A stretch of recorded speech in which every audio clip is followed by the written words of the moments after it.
Well, we come to video 2 of Genesis, the book of Genesis. We're doing 2 videos from each book, and I want to highlight a number of quick points to finish off this second video. And we did vision last week, number 1, pruning number 2, and number 3, how you can turn nothing to something. God made something out of nothing when you look at Genesis chapter 1 verses 2 and 3.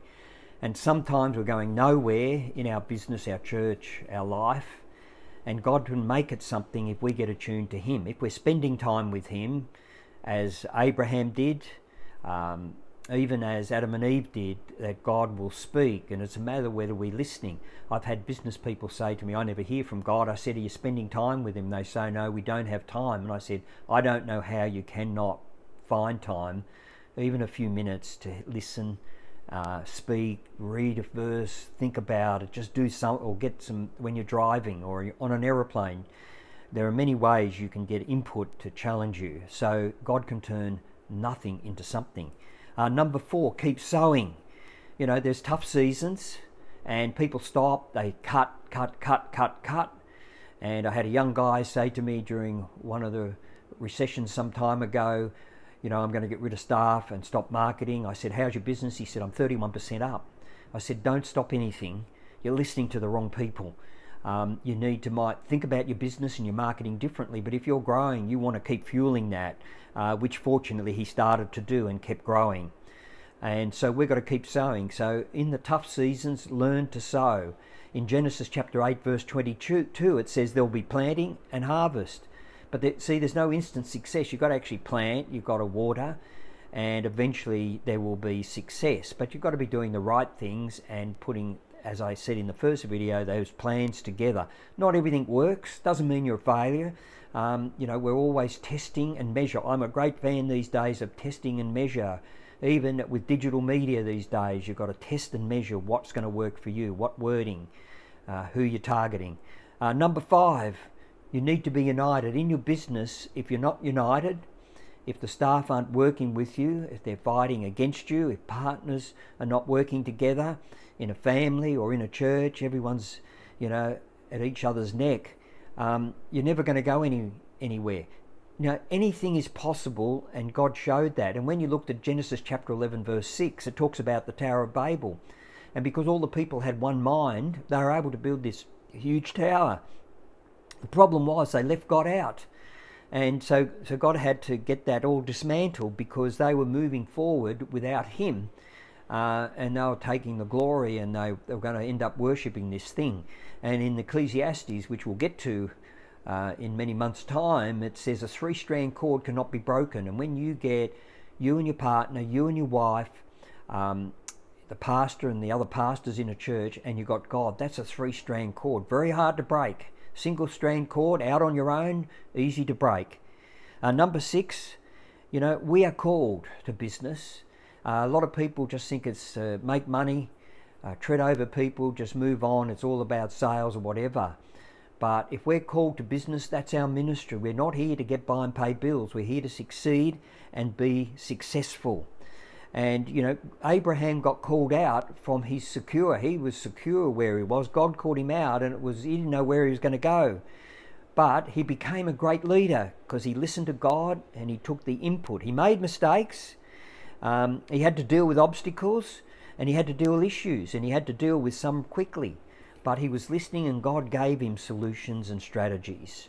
Number 7, expansion is encouraged. We think that growing is evil. No, unless you're growing, you're going to be out of business in 2 or 3 years because loss of clients, cost increases. You're not going to be able to cover those. So you need to be making money to pay the bills, to pay people, to do marketing, to grow, and to be a blessing to other people. God wants to bless you, and He's not worried if you accumulate a lot of wealth, as long as that doesn't become your God and you're being generous. And He says in chapter 13 of Genesis, verse 17, go and walk throughout the land in every direction, for I'm giving it to you. He said, go and walk. Wherever you walk, I'm giving that to you. I mean, that's a pretty expansive promise by God. And then in point number 8, I want to share around chapter 15, verse 5 of Genesis. God says, look up to the sky and count the stars. That's how many descendants you'll have. Now, I shared this in the first video, but we need to see ourselves, and that's why I'm repeating it, we need to see ourselves and your future the way God sees you, not as other people see you, not as other people, want to advise you, not as other people want to challenge you or take you down to their thinking. How you get a small business, you give it to a small thinker, because they'll take a big business and shrink it back. And I saw in advertising where two advertising agencies merged. Within 2 years, they'd shrunk back to the original size of the one agency, because the thinking of the person running and the key people were at a one agency level, not a double the size type level. So we need the right people, and we need to start get expansive thinking. Number 9, it comes out in Genesis where God had to say to Abraham, is anything too hard for God? Because I think at some stage Abraham started to doubt, and God said, is there anything too hard for God? You've reached the wall. The pandemic has probably knocked you. Recessions have knocked you. Loss of client has knocked you. A key person has left. But it says, God says to him, is anything too hard for the Lord? And no, it's not. He hasn't run out of money. He hasn't woken up and say, sorry, I've run out of plans and strategies and money today.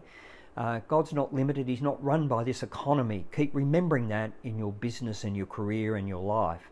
You see, your job, your creativity, your efforts are not your source. God's your source. God's your confidence. God's your resource. God's your creativity.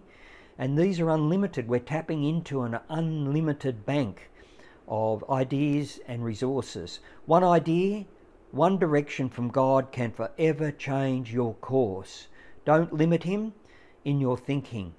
So spend time with him and say, God, speak to me about my business, about my life, my family, my faith, whatever it is. Number 10, faith tested. Your faith will be tested. Your business will be tested. Abraham's faith is tested in chapter 22. But as he sees God provide, he renames the place where he's at that time Yahweh. And Yahweh-Jireh, J-I-R-E-H, and it says means the Lord will provide in verse 14. So in chapter 22, verse 14, read that, and it says he renamed the place. So he did a different focus. We get a different vision that God's given us, and that's what we focus on, not on the negative things that are happening around us.